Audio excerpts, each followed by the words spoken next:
After winning their first four play-in game by a score of 86-80 over the University of Texas, Xavier now advances to take on the sixth seed Illinois out of the Big Ten.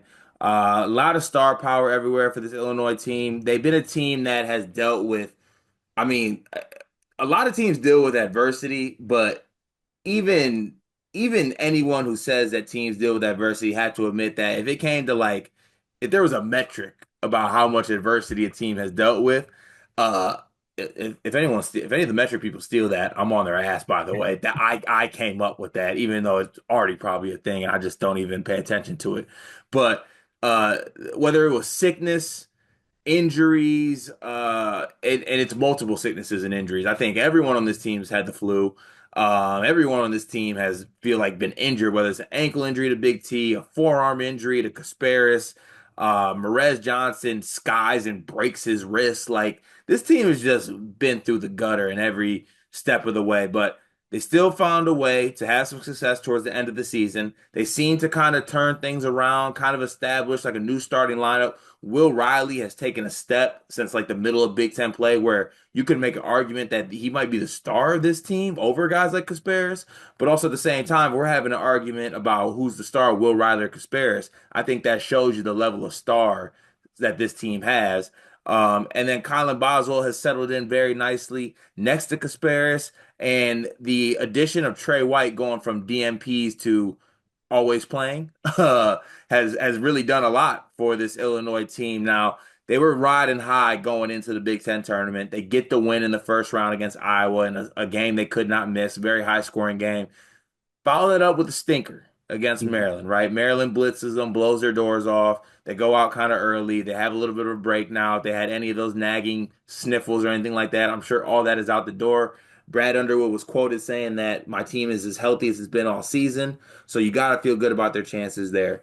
But there's something about those first four teams. We see it every year, Dion. They barely make the tournament. They win that first game.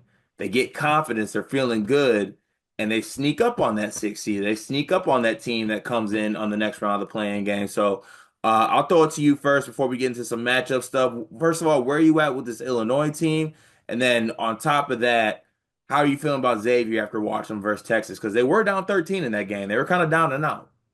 So I'm very high on this Illinois team. We did a short on it. We did a few shorts this morning, or maybe it's on a full episode that'll be out by the time this video comes Probably out. both. There's a video that came out where I know I picked them to the Elite Eight on something we did. I know that much. So I'm very high on this Illinois team. Casparis is special. You keep bringing up all the illnesses and you keep forgetting mono. So I'm gonna keep reminding everybody that one of their players had mono. Okay, so I say illness where the mono doesn't go under the illness family. Well, you said flu. I wanted known someone had mono. Big T had mono. Thank you. I feel like that's important. I will. Illinois' trainer, I forget his name. So I started following You people. talking about Fletch?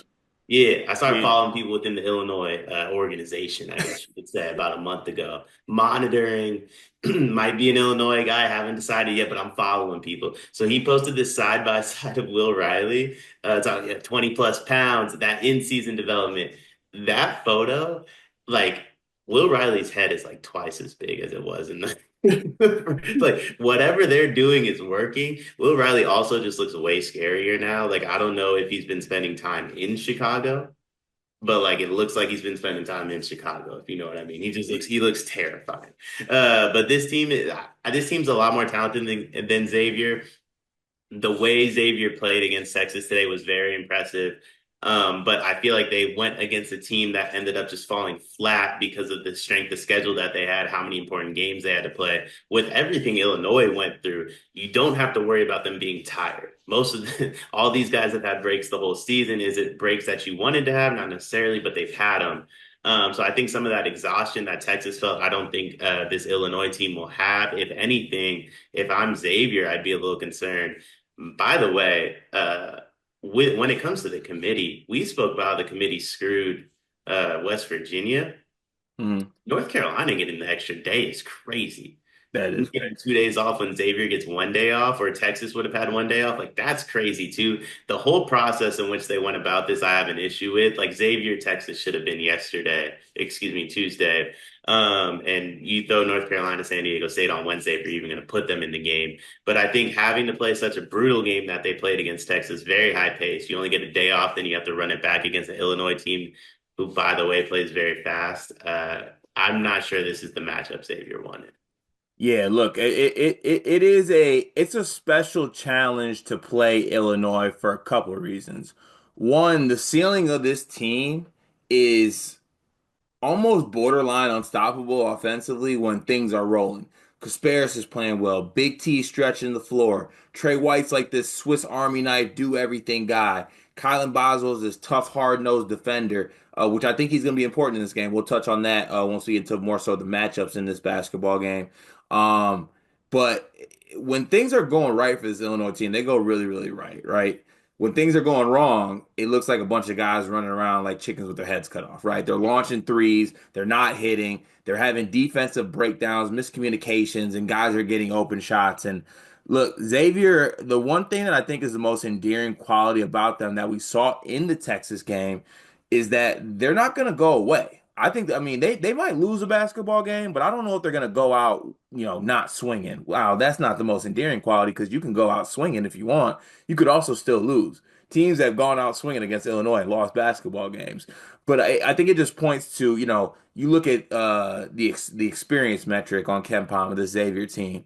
It's number two in the country. All these guys are old. They are experienced.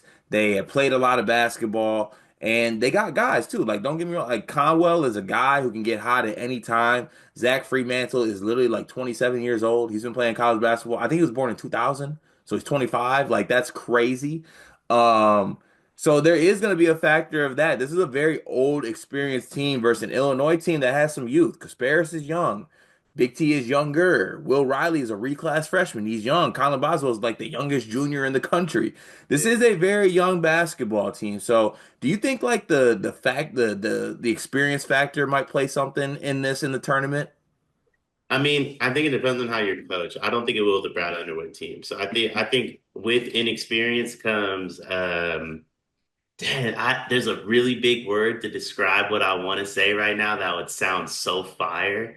But basically, with inexperience comes no fear. But there's like a big word to describe that. There's no way Um, you're looking at me for clarification on a big word. yeah, G's gonna have to come back for us. You're not getting that. I don't know why you're staring at me looking for some clarification for a big word. But like they say, inexperience, like you don't know what's out there, right? Like when you're a kid, you're not fearful of the world because you know what's in the world. Because Right. Ferris doesn't fear March Madness because he doesn't know what March Madness is necessarily. He's never played on that level. He probably watched it growing up. But like I think depending on who the coach is, and by the way, Brad Underwood has started to paint this or plant this seed months ago when he's like, I'm not sure my players know what March Madness is. It's because they're inexperienced. Some of them are from Europe. He's planting a seed of like, you don't have to fear something you don't know. Go out there and play for your life. So I think it depends on the coach, but with Brad Underwood, I don't think the inexperience will play a role. Like I kind of like that angle. Like you think there might be a fear, but you can't fear what you don't know, right? Right. Until they find out about it, like they get the halftime, like oh shit, I kind of fear this. But I don't know if they'll get to that point.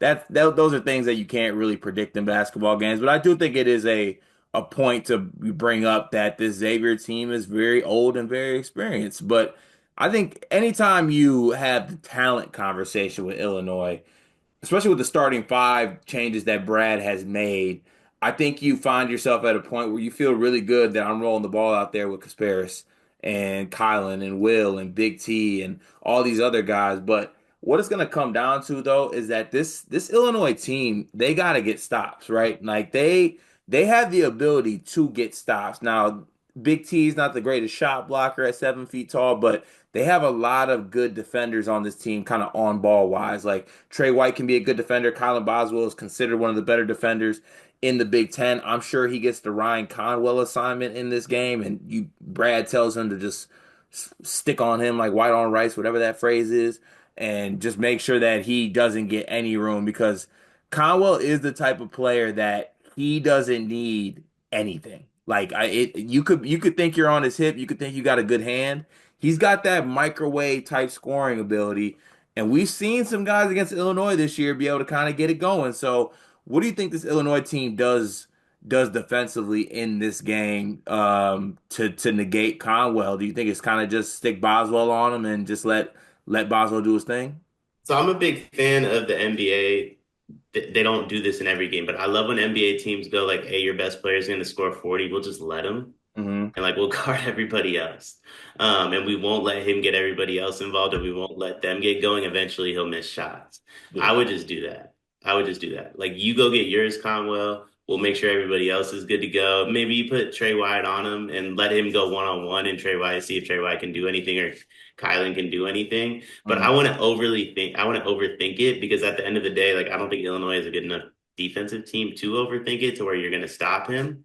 Hmm. So I would kind of try to focus on stopping the others, and you don't let the team get going. But if one player gets going, that's fine. And then I think you just run up and down the court, do your thing.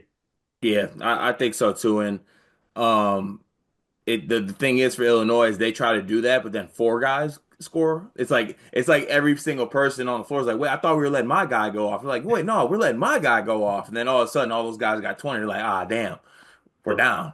I think the trick is so Kasparis' guy is probably going to score 20 anyway. You put Yeah. him on Conwell. And just let him do it and be like, okay, yeah, that's just him being natural. But look, I'm gonna keep it a buck with everybody in this preview. All right. There was a world I was feeling down about Illinois after that Big Ten game, man. Maryland really stuck it to them, but I had to take a step back. I'm looking at the bracket, right? And I've actually said it on some episodes leading up to this, and I flip-flop on this, and I'm ready to come back to this. I was ready to pick either Xavier or Texas to beat Illinois, right? Just because like I said, the end of the run of the Big Ten regular season, like they beat Michigan, who was kind of a dead basketball team, and they beat Iowa twice, who is Iowa. They go up against, they beat Purdue, but I thought, Purdue kind of let that one slip away. Like Braden Smith makes some shots, it is what it is. But in any regards, I like the changes that Brad has made. And also, when you talk about how this Xavier team got here, I gave them a lot of credit in the recap. Let's also talk about a guy that averages 7 points a game going for 22 for them to get to this point, right? Yeah. Like they had some guys step up that haven't necessarily stepped up all year, and that's credit to them. But I'm very skeptical if that's going to happen 2 games in a row. Which brings me to the prediction portion of this. KenPom has this as a 4-point basketball game. I believe a 4-point Illinois win, 82 to 78. Dion, who are you picking in this game? And give me one bold prediction from this game as well. Illinois in the over. Illinois in the over. I think Illinois. if Texas touched 80, I think Illinois touches 90. If Xavier was able to get 86 on Texas, I think they'll probably be able to get into the 80s on Illinois as well. Yeah, I think that Xavier's gonna be a little bit worn out, and I think that the guys that had those generational performances aren't gonna be able to duplicate that twice. I'm gonna take Illinois pretty easily. I'm gonna say Illinois wins this game 90. I'll say 90 to 78. Yeah, I think they start pouring in points. I think they hit shots. Xavier will wear down. They'll get tired. My one bold prediction from this game. What do I want to say here? Perez gets thrown out. That's my bold That's a crazy bold prediction. I'm gonna say Kasparis finishes 3 rebounds and 3 assists short of a triple double. prediction. Also with turnovers. I'm kidding, but the prediction stays the same. In any regard, we will have the recap of this game up on the channel as well as the preview and recap for all March Madness games here on Super's Media YouTube channel. We got y'all covered. Be sure to tap in, like, subscribe, comment, all the things that YouTubers always say. I don't know. We're out of here. It is March, and that means that March Madness is upon us. And if you are looking for a place to play, Underdog Fantasy has you covered. Sign up and deposit using code SLEEPERS, that's code SLEEPERS, to receive up to $1,000 in bonus credit plus a free pick. Head over to Underdog Fantasy today and use promo code SLEEPERS to take advantage of this amazing offer.